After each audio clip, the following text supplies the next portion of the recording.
दोस्तों, आज हम लोग खीरे पर चर्चा करेंगे।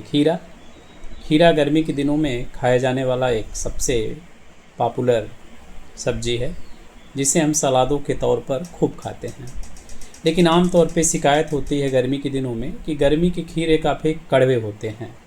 उसका ऊपरी सिरा ज़्यादातर कड़वा होता है और कुछ खीरे तो पूरे के पूरे कड़वे निकल जाते हैं। तो हम खीरा खरीदते समय हमेशा सशंकित रहते हैं कि हमारा खीरा बढ़िया है कि कड़वा है, और घर पर पता चलता है कड़वा है तो फिर हम दुखी हो जाते हैं खाते समय। तो आइए चर्चा करते हैं आखिर खीरा कड़वा क्यों होता है, कौन से खीरे कड़वे होते हैं, क्या सारे खीरे कड़वे होते हैं। और बचपन से हम लोग एक बात देखते आए हैं कि बहुत लोग खीरा को जब खाते हैं तो पहले उसके ऊपरी सिरे को काट कर रगड़ते हैं। रगड़ने पे एक झाग निकलता है और लोग कहते हैं कि इस झाग के निकल जाने पर खीरा की कड़वाहट दूर हो जाती है। तो अब हम ये जानना चाहेंगे कि क्या वास्तव में ऐसा करने से कड़वाहट दूर होती है कि लोगों का ऐसा एक परंपरागत तरीके से केवल कहानी है। तो आइए खीरे पे बात करते हैं।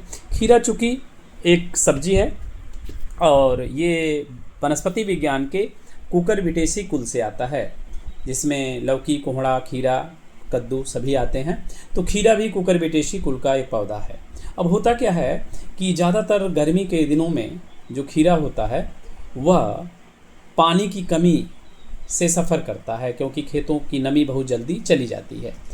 अब एक केमिकल होता है जिसका नाम है क्यूकरबिटासिन। क्यूकरबिटासिन जो है एक ऐसा केमिकल होता है जो कुकुरबिटेसी कुल के पौधों के द्वारा निर्मित किया जाता है स्वयं की प्रतिरक्षा के लिए। तो ये कुकुरबिटासिन नामक जो केमिकल है ये एक ट्राइग्लिसराइड होता है, जिसको स्वयं पौधा बनाता है खीरे का। क्यों बनाता है? कारण है कि ये कड़वा होता है और ये तब बनता है जिसके कारण पौधे कीड़ों से अपनी रक्षा कर पाते हैं, यानी जो कीट होते हैं वह पौधों को नुकसान पहुंचाते हैं। उस नुकसान से बचने के लिए ये पौधा जो है क्यूकरबिटासिन नामक केमिकल खुद बनाता है अपनी प्रतिरक्षा के लिए।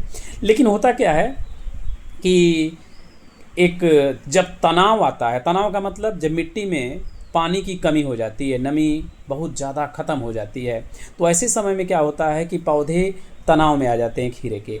और उस तनाव को दूर करने के लिए, उस टेंशन को दूर करने के लिए होता क्या है कि जो ये प्रतिरक्षा के रूप में क्यूकरबिटासिन है ये पौधे के तने से यह खीरे के फल के अंदर आ जाता है और उसके ऊपरी सिरे पर एकत्रित हो जाता है। और कभी कभी तो अगर ज़्यादा तनाव है यानी ज़्यादा पानी की कमी है तो ये पूरे फल के अंदर फैल जाता है। लेकिन जैसे जैसे फल पकने लगता है वैसे वैसे यह धीरे धीरे समाप्त होने लगता है।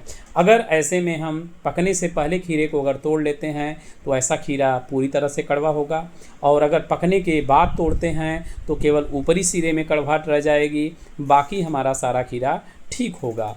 और रही बात काट के रगड़ने की, तो हाँ, अगर कड़वाहट भरी हुई है उसके ऊपरी सिरे पर तो फिर अगर हम उसे काट कर रगड़ें तो रगड़ने पे जो झाग होता है उस झाग के द्वारा क्यूकरबिटासिन निकल जाता है और हमारे खीरे की कड़वाहट दूर हो जाती है। लेकिन अगर वह क्यूकरबिटासिन पूरे खीरे में फैल गया है तो कितना भी रगड़िए आप, उसका पूरी कड़वाहट कभी भी दूर नहीं होगी। और अगर किसी खेत में पानी की कमी नहीं है, प्रॉपर नमी बनी हुई है, तो ऐसे खीरे में क्यूकरबिटासिन होने के बिल्कुल कोई चांस नहीं है, यानी ऐसा खीरा बिल्कुल तीखा नहीं होगा, आप रगड़िए या मत रगड़िए। तो ऐसा ज़रूरी नहीं है कि सारा खीरा कड़वा होता है या सारे खीरे जो हैं अच्छे ही होते हैं।